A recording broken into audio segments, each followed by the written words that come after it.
Johann, Jakub, thank you very much for joining us. We're all in different parts of the world, which is fun. Yeah, Thank you for inviting us. thank you for having us. This was a long dream of mine. I spent many hours with your podcasts. Oh well, we're just glad to have you here, and the honor is truly all ours. So yeah, like we've got a really interesting, quite fluid discussion today because I wanted to have you both on the podcast because you're both CTAs, but I think what is most interesting is obviously you know each other really well. You helped each other along the journey, but you're also from very different backgrounds. And I think that's a really important thing to understand for a lot of people in the industry is it's not one size fits all. Definitely. So, Jakub, let's start with you. If you could just kind of give a little bit of background about your background and kind of what you did before Salesforce and how you ended up in Salesforce and what your route into the market was. Sure. So I've got a master's degree in computer science. In IT industry, I'm working since around 8 years. I started my career as software developer, firstly in Java, then in C#. I was mostly working in gaming industry. And then I one day decided that I'm wasting too much time on going to office, traveling by car and so on. So I started looking for something which supported remote work. And somehow I found Salesforce. I checked that generally salaries are pretty okay comparing to what you can have working on site in Poland. I started at that time it was not Tayhead, so I started my preparations on Pluralsight. And after 3 months, I just found a nice company from Poland, Craftware, that I sent my CV, and here I am 5 years or 6 years later. So you're Camp Code, right? You're the developer of the two of you, and Johann, you're not Camp Code, you're Camp Click. So what's your kind of journey into the Salesforce world look like? For a couple of years, I have been working as a product manager for different software as a service companies here in Berlin for different startups. And so my job was basically write tickets. Can you please add this button up here, add a field on the layout? And at one point I discovered Salesforce and I discovered I can do that myself. I don't have to write a ticket anymore. And within a couple of days I was hooked and I put in my resignation and looked for my first consultancy gig. And so you it was love at first sight with Salesforce, truly. Absolutely. It was a couple of weeks, and within, I think, 2 or 3 months, I got my first certification, my second, and from there on, it was just straight sailing. Sure. So you've both relatively recently, Johann really recently, but both relatively recently gone through the CTA path. So you're proof that you can be a coder and you can be a clicker or a more functional person and become a CTA. But is there an optimal route? Do you think developers have a more I guess, likely path to CTA, or a functional consultant or admin or someone from the functional side? Is that a more likely or optimal route? I would say, coming back, Jakub is very business minded for somebody who is a developer. So I think it's easier for somebody who is business minded, not even click, but business itself, to become a CTA than somebody who is purely technical. I think the technical and the CTA is kind of misleading. It's very business focused. You always have to add business value by using technology. This is my take. I think a functional consultant has it way easier than a developer. And do you agree, Jakub? I would say that the most important part is to make a fair adjustment. What is your current knowledge and your current skill set at the beginning of the preparation? And when you know your gaps, then you can plan how to solve them. And in my case, like I didn't spend literally no time on going back to Apex related topic nor about governance and or DevOps, because currently I'm working as a manager and generally I'm doing all these 3 areas on my daily basis. But I had spent lots of time on this declarative part of Salesforce to just refresh my mind how it really works. And I'm assuming that if you are a very good consultant, or to be more specific, pre-sales consultant, then doing this kind of the stuff, so which at the end you have during your review board is your daily job. So then, of course, your preparation can be much easier and shorter, but it's not like, one way is better than another. Depends what is your overall background. Are you, for example, familiar with public speaking? Do you have a master's degree in business or computer science or something else? All these pieces build your starting position, and based on this, you have just find your own path how to prepare for the end goal. Sure. And your story is interesting in that a lot of your time has been spent building App Exchange products. That's So correct. Like, in terms of actually the core platform of Salesforce, that was probably not something that you'd spent a huge amount of time working on, like sales and service. Is that fair? so when I started working with Salesforce during my first job, I was working for a consulting company, and that time I had exposure on both Sales Cloud and Service Cloud. But then for the last 5 years, I was building only stuff on the App Exchange, which from one hand I'm finding super useful because I really understand how Salesforce works. And especially when you, like at this moment, we have 150 production orgs, which we are maintaining. So from this situation, I really have to understand how Salesforce works and what is the reason of many different known issues or bugs, because waiting for Salesforce support usually take weeks. And if I'm able to find the root cause myself, then I'm able to find workaround myself. So it helps a lot with understanding these nitty-gritty details. But from the other, as you said, exposure on Sales Cloud and Service Cloud is definitely beneficial because you should expect during your review board that scenario is not going to be something fully custom. It's going to be probably about these two standard clouds. Sure. And Johann, when we have spoken in the past, you've said that you don't typically fit the mold of what someone expects to go on to become a CTA, and like people had told you in the past that they were shocked you were going down that route, and you said that a lot of your time was spent doing admin tasks, right? Not architecture. So where did you get the confidence from, and why was CTA a goal for you? You're right. I was an architect, an admin for most of my time, and only the last 1 or 2 years of my career I spent as I think you would call it a functional architect today, or a Salesforce architect in some way. I got the confidence. I want to be honest. A friend of mine became architect, and we started out our career together. And I was like, oh, I can do that as well. Then the confidence I got honestly from Gemma a lot. Ladies Be Architect helped me a lot, and the Trailhead. I think the talks from Gemma gave me the confidence that everybody can do it and I can also do it. And you are right about the admin path. I continuously studied and learned, and not only Salesforce Trailhead, but I went to Java architecture meetings. I went to the Dreamforce and listened to every single architect presentation. So I had to build this part myself. I interviewed a lot of CTOs before I started my preparation. How do CTOs outside of Salesforce think? Because Salesforce architecture is not fundamentally different than any other software architecture. We have the same problems. Mm-hmm. Yeah, it's interesting. So why, apart from the fact that your friend went down the architecture path, like what was so important to you about being a CTA? Like, why was that such a big goal? This is a good question.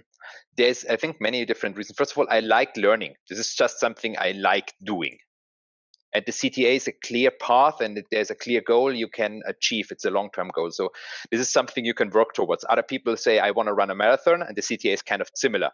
The second is I want to have the flexibility to choose my own jobs, to choose my own work. And third, I want to build complex stuff, not complex for the sake of complexity, but I want to have challenging tasks.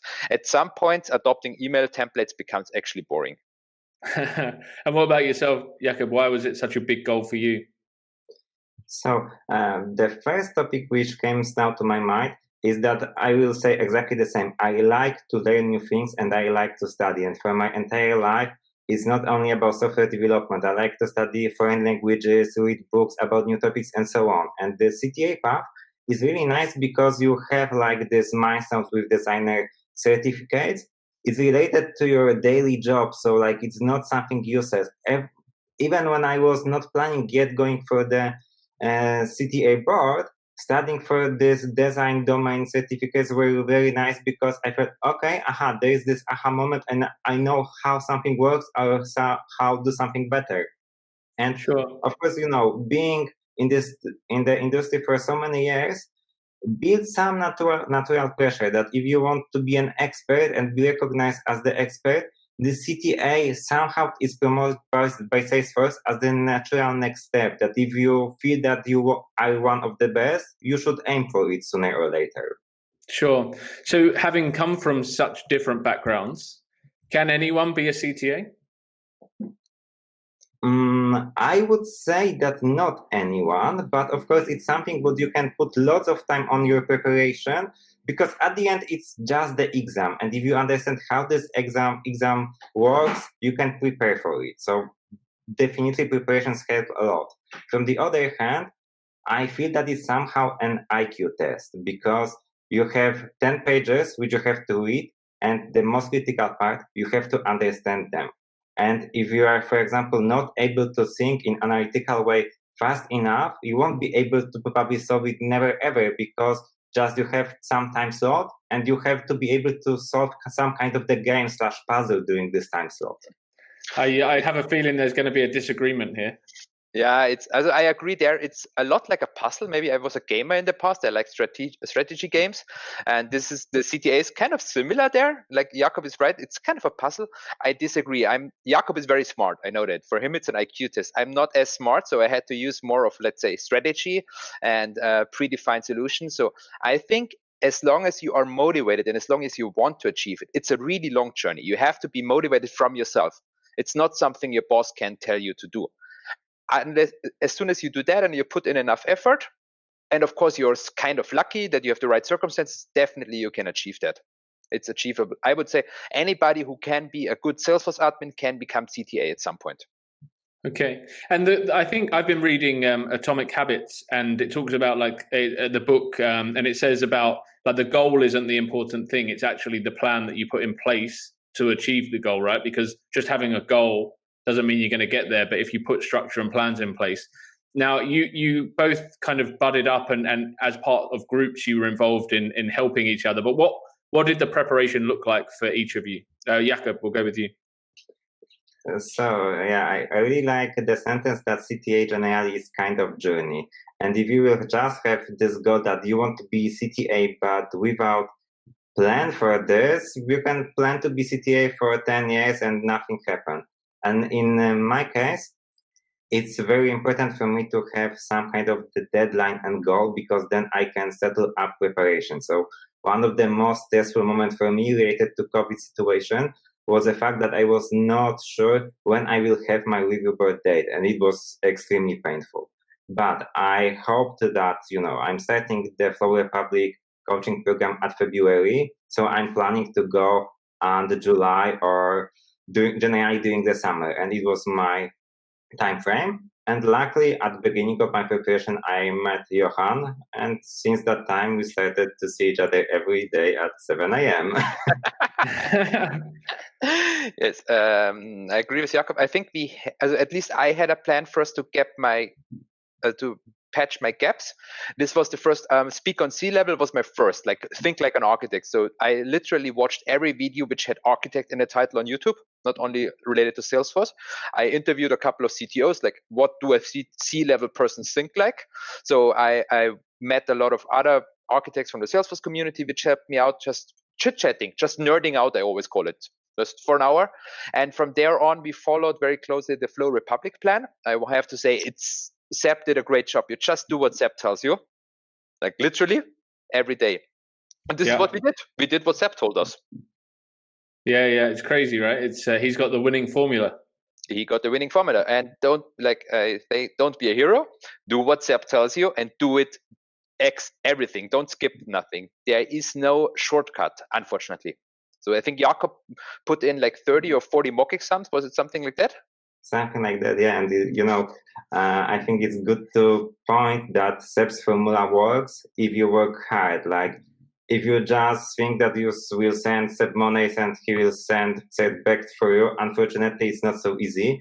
And there are many people who are starting Flow Republic programs, and due to the other reasons, they cannot finish it in 6 months. So it's very important to make a fair adjustment how much you can put on this, because maybe for you it's better to plan, for example, 12 months or literally 2 years, as in some consulting companies when they have internal programs, because there's lots of work to do.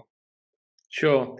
So what I find really interesting about both of your preparation, and if I speak to, like I might speak to 20 people a week that tell me they want to be a CTA, and all of them, most of them will say, so I'm looking to work in consulting, or I want to find a big project.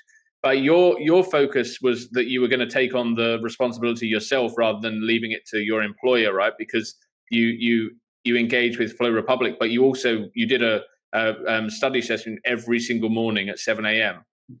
Was that just weekdays? No, yeah, and weekends we did mock exams. So you spoke every single day for how long? 6 to, also with Jakub 6 months, and with the others from the group. The group is still ongoing. It's a rolling group. New people come in ever since February, March. We have a WhatsApp group. We have a Slack channel.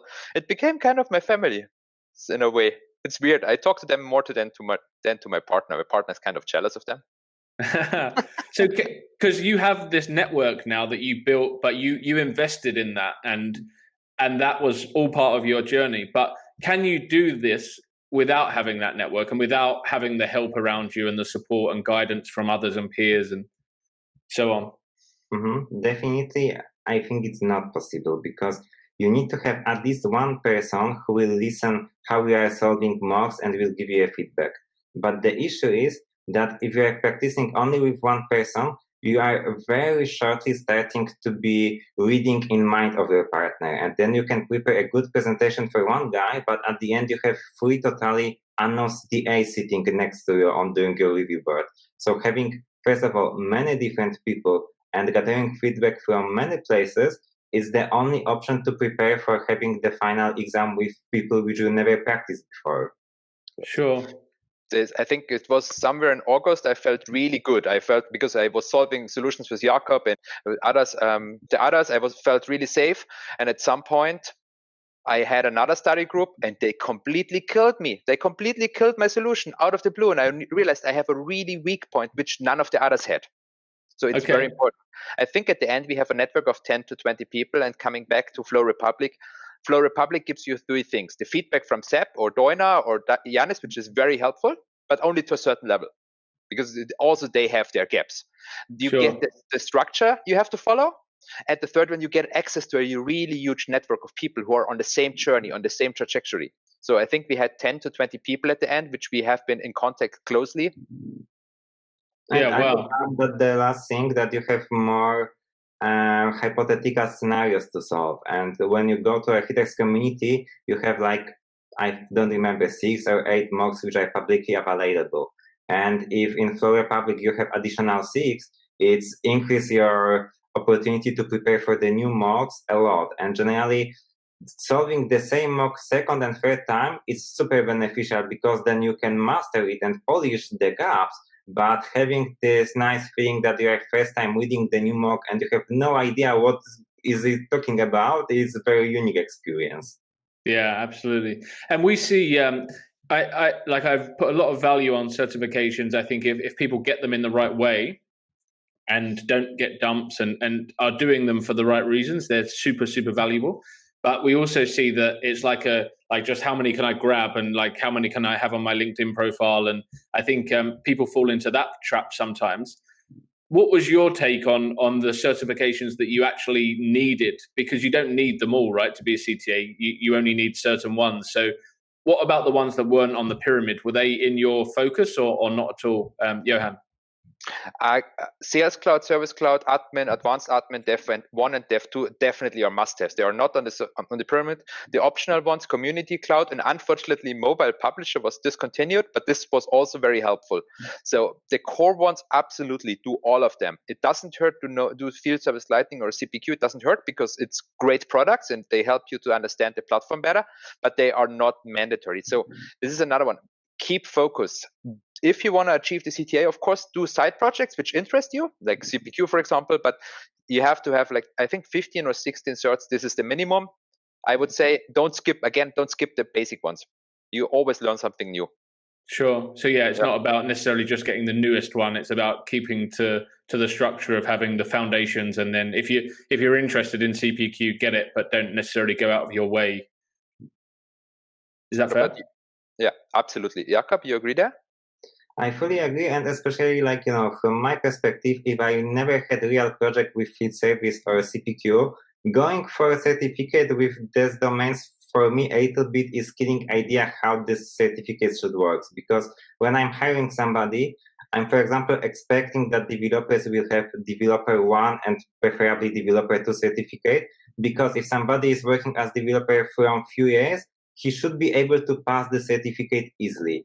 But if I never studied for Cpq, even if I will prepare for passing the certificate, what kind of the value is it going to bring? Like, you are studying especially for one exam, and then you are starting to forgetting this nitty-gritty things which you never seen on your eyes very quickly. So for me, like, the idea of gathering so many certificates as you can, it's not the best possible direction in the market, let's say, but I strongly encourage people to pass certificates related to their real experience, because it's a very nice, it should not be difficult then, and it's a very nice example that they first of all care of their career, and they have exposure on all details related to this domain, because it's very easy, for example, to be Apex and Visual Force developer, but never touch, I don't know, platform events or LWC or some other technologies, which during preparations for the certifications, at least you have to read about. And it's super useful to know about things which you never used during your normal life.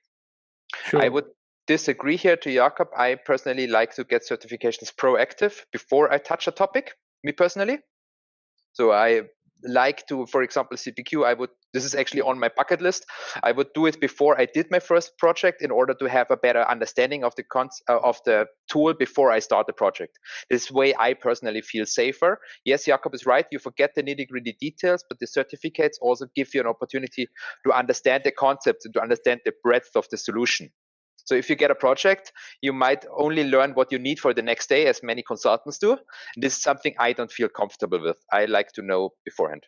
I find it really interesting because everyone has different ideas, right? But a certification means that you're certified that you know that product, right? So it's an interesting one to get that before you have the experience, because you're certifying that you have the knowledge, but you might never have worked.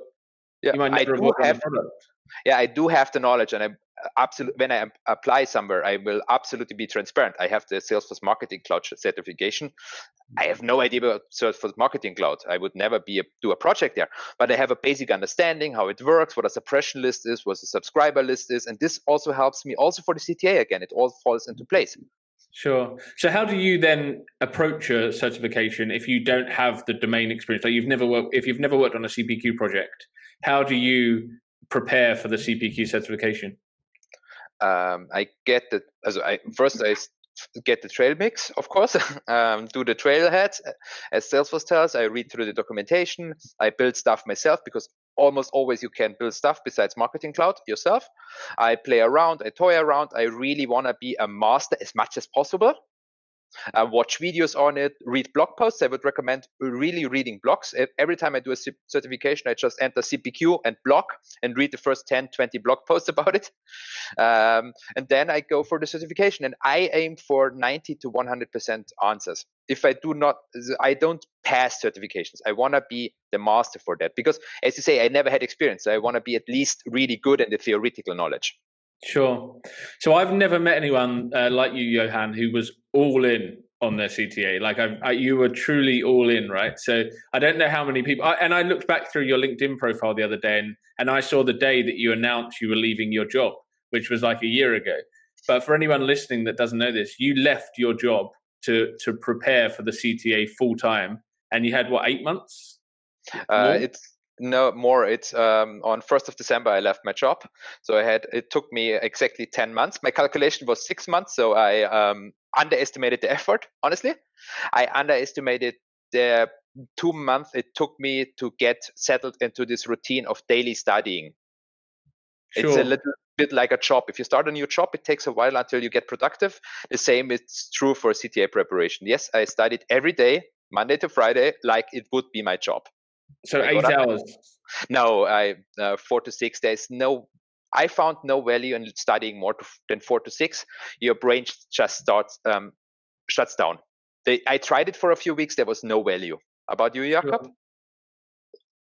I would agree that this 4-6 hours is like moment when you feel that you are not accepting new informations. And like for me, because I was working during my preparation, so it was not so easy to find so much time. So I was trying to additionally differentiate what exactly I'm doing during my studying time, because it's totally different level of difficulty when you are trying to solve a new mock, and totally different when you are, for example, watching just video on YouTube or something like that.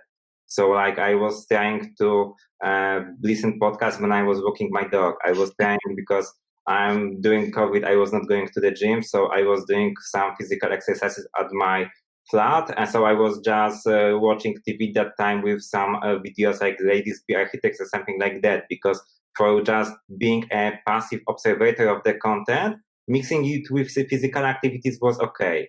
But then finding additionally time for doing literally like either preparations for the mock solution or checking something in Salesforce, it was much more difficult to practice every day and find time when you are working on the other projects all the time. Yeah, because you have a full-time job, and then you've got a full-time study of cramming like 7 a.m. calls with this guy, and then starting work. It's tough, right? And I think a lot of people underestimate how much time you have to spend on it alongside your job. It can't just be your job gets you there. Yeah, and I would say that the whole pandemic situation, from my perspective, was even a little bit lucky, because I did say to my wife that, okay, honey, there is not going to be social life for the next half year.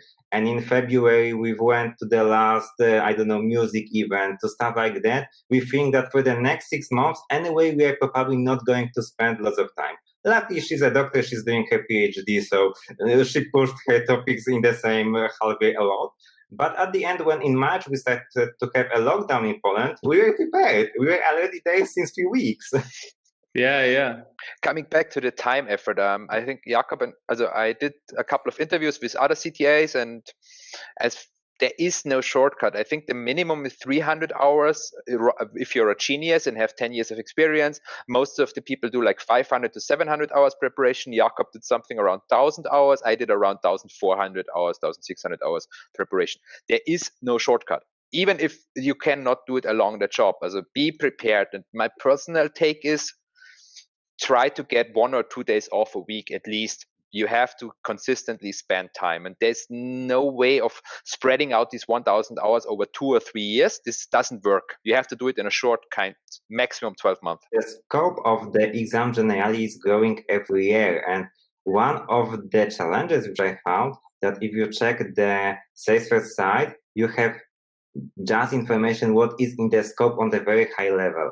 And for example, if you ask me if field service or Cpq is in the scope of this exam, still my answer is I don't know. Nobody tell you that for sure you are not going to have questions about field service. So it means that if you don't want to take risks that you will spend lots of money and lots of time just to have to be unprepared at the end, you have to study all these new features. And when I'm comparing the scope of the CTA exam as it is today to, for example, 2017, I have a feeling that in 2017 you have literally half of these products, which now more or less I'm expecting that somebody can ask about during the Q&A session.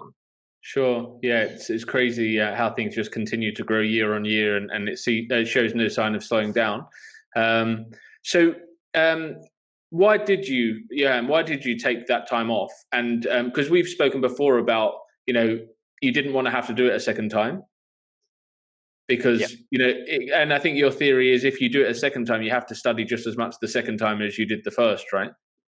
The people we talked to and the people we studied with who did it the second time actually studied way, way more the second time than the first time. It's really expensive from a mental state of point of view, because when you go in the first time, you're fresh, you're kind of, yes, nervous, but I can do that. The second time, you already had this bad experience. Yes, you forget a lot of stuff. I mean, OAuth flows, I think I can remember them today. Jakub, can you still draw the asset token flow? JWT for sure, but the asset token? So you have to spend another week again to practice them. Data models, you have to know every little detail of fields, like coming back, field service lightning. I spent 1 week just drawing the field service lightning data model over and over and over again. I would have to do that again. So yes, I wanted to pass the first time. I mean, it doesn't mean that I was sure and that I had any idea if it's possible, but this was my goal.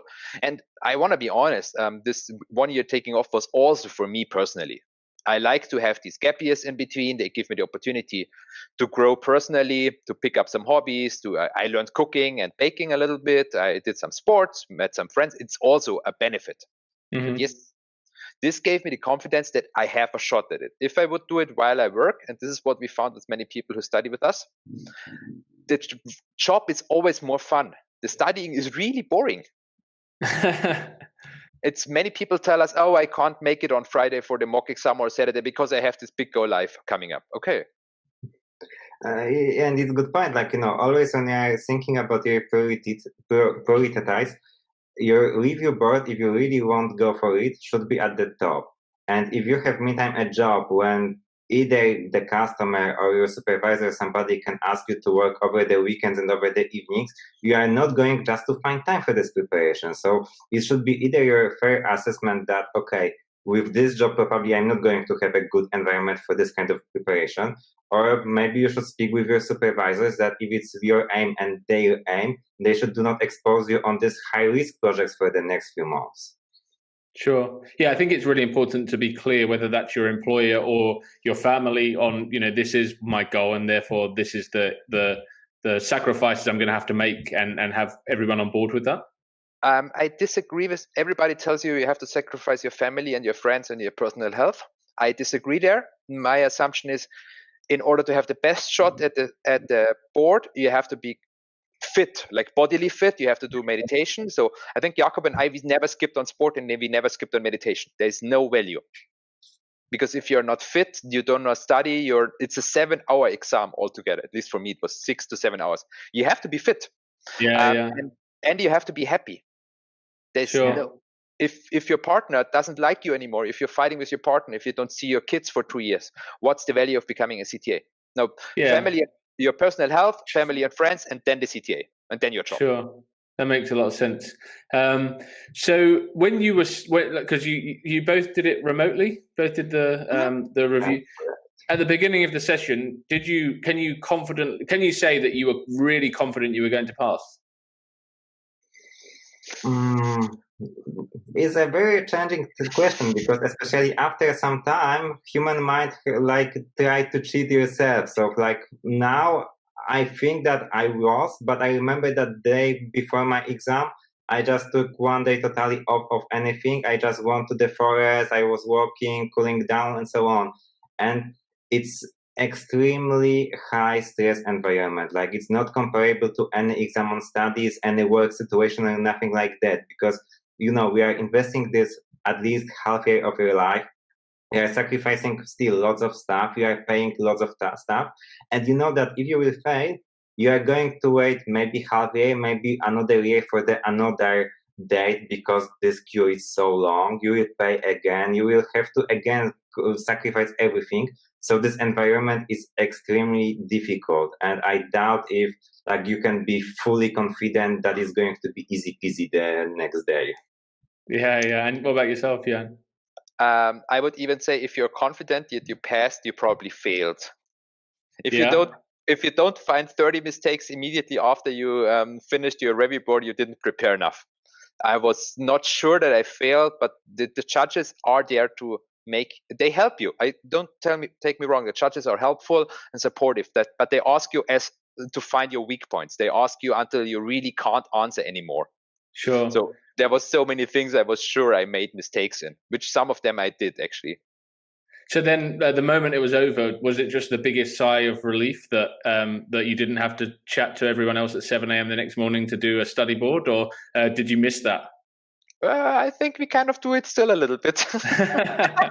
I missed that. The relief only came once I got the result. Because until then, I assumed I failed, kind of. Just statistically speaking, I think 90%, 95% fail. So just from a statistic point of view, I failed. Sure. And Jakub?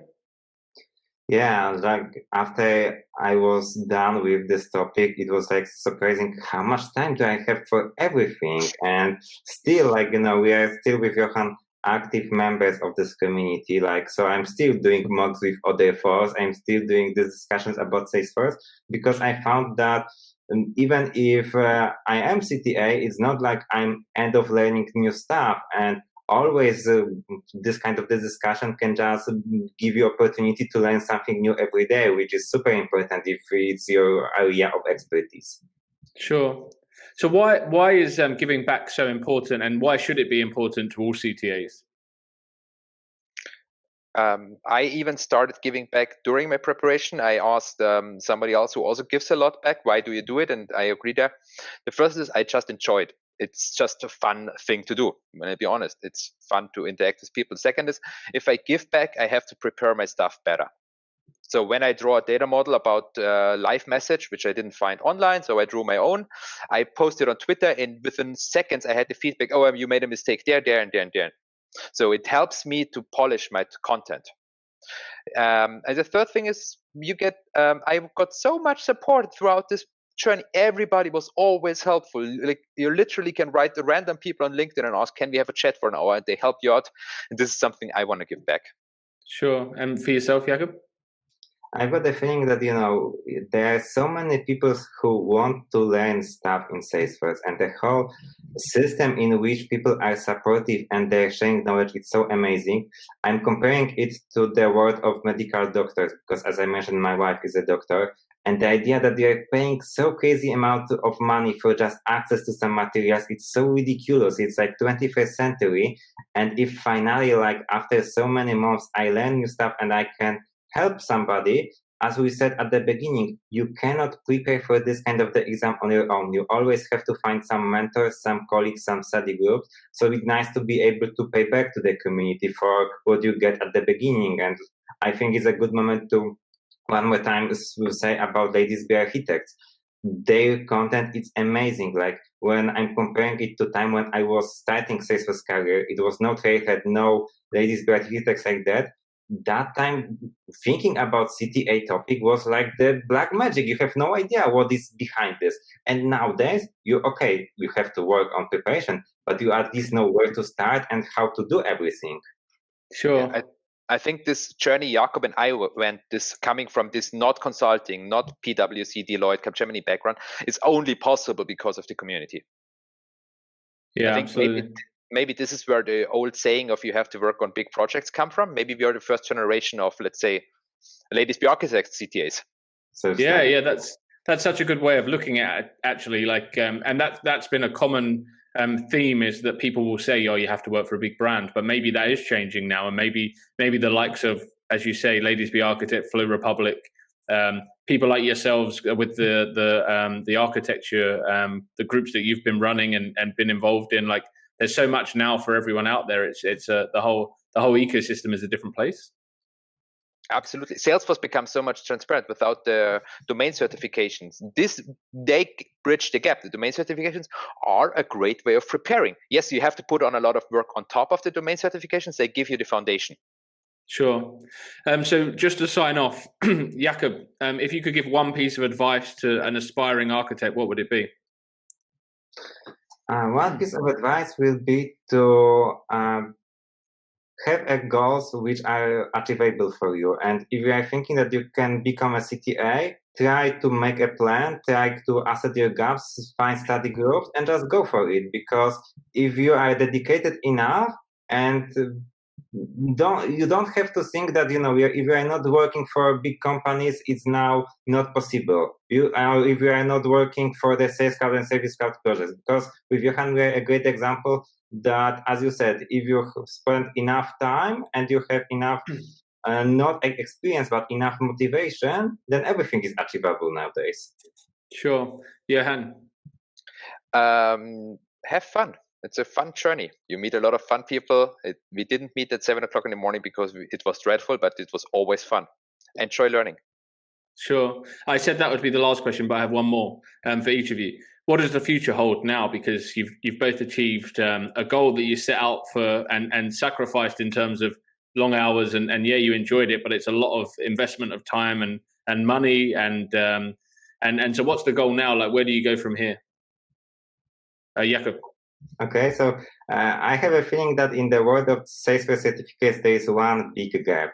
Because when I was passing platform developer to some time ago, like 4 years ago, it was very nice because you have a programming assignment, somebody make your code review, and it was super useful. And nowadays, there is nothing like that. And when I'm thinking about hiring Salesforce developers, I see it as a huge gap. So I started to working on the side project for my internal hiring process for some kind of the assignments.